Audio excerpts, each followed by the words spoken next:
Good afternoon, distinguished members of the Security Council. My name is Charles Kroll, and I speak today on behalf of the United States regarding an urgent matter that threatens regional stability and global peace.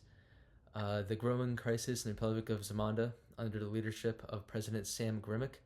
The purpose of this briefing is to outline the evidence behind Zamunda's recent actions, explain the United States' response, and reinforce our commitment to diplomacy, law, and peace. Let me begin by clearly talking about we do not seek escalation. We seek accountability, transparency, and cooperation on the matter. Zamunda is a Central African nation of approximately 34 million people. They have recently taken an aggressive turn in its foreign policy. President Grimmick, who came to power as an anti-Western platform, has rejected traditional diplomatic ties and has instead aligned himself with rogue states.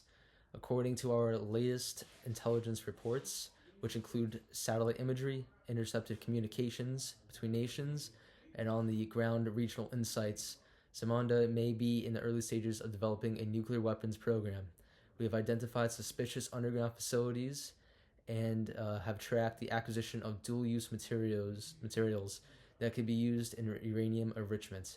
If verified, these actions would place Zamunda in a direct violation of the Treaty on the Non-Proliferation of Nuclear Weapons, to which it is a signatory. Such as a violation would pose not only a threat to its neighbors, but also to the global community at large by undermining the credibility of our non-proliferation system and raising the risk of an arms race in the region of Africa.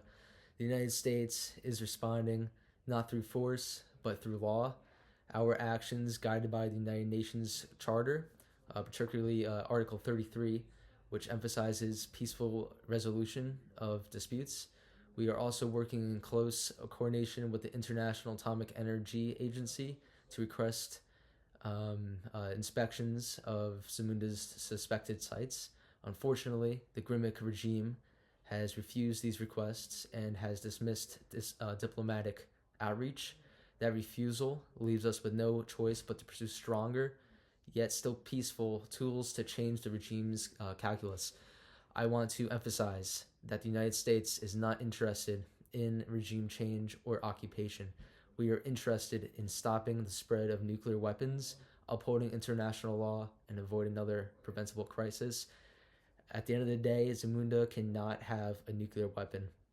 To that end, we are leading with soft power first. We have offered conditional development aid to Zamunda to improve infrastructure, support energy development, and provide food and medical relief to its people, all contingent on verified cooperation with the IAEI. Second, we are expanding public diplomacy. We've increased Voice of America programming in the region, launched educational and cultural exchange initiatives, and provided support for regional organizations like the African Unions of ECOWAS to encourage multilateral dialogue. Third, we've enacted smart sanctions that target only the Grimmick inner circle, freezing assets, blocking travel, and restricting access to the international banking system of that country. These measures are designed to avoid harm to the civilian population by applying meaningful pressure on those responsible for the destabilization of their country. While our preference is diplomatic resolution, we are not naive. We are prepared, if necessary, to act as a deterrent. The United States has repositioned certain military assets through AFRICOM and delayed naval units to monitor sea routes, especially those that use to import or export sensitive nuclear material to build these weapons. We are developing contingency options, including a limited naval blockade, if it comes to that. Precision cyber operations are full effect as of now, and an armed support to our regional partners in the area, all of which would only be used if President Grimmick government continues to defy international law and poses an important threat. I can't say again how important it is that this nation does not get nuclear power. They can have nuclear power for peaceful purposes, but not as a weapon. These are not first steps. These are last resort deterrence measures designed to uphold peace and not provoke war. Overall, we urge the Council to act together. with unity and to resolve the matter. The Zamunda's crisis is a test of whether we, as an international community, are willing to uphold the treaties and norms we've collectively created.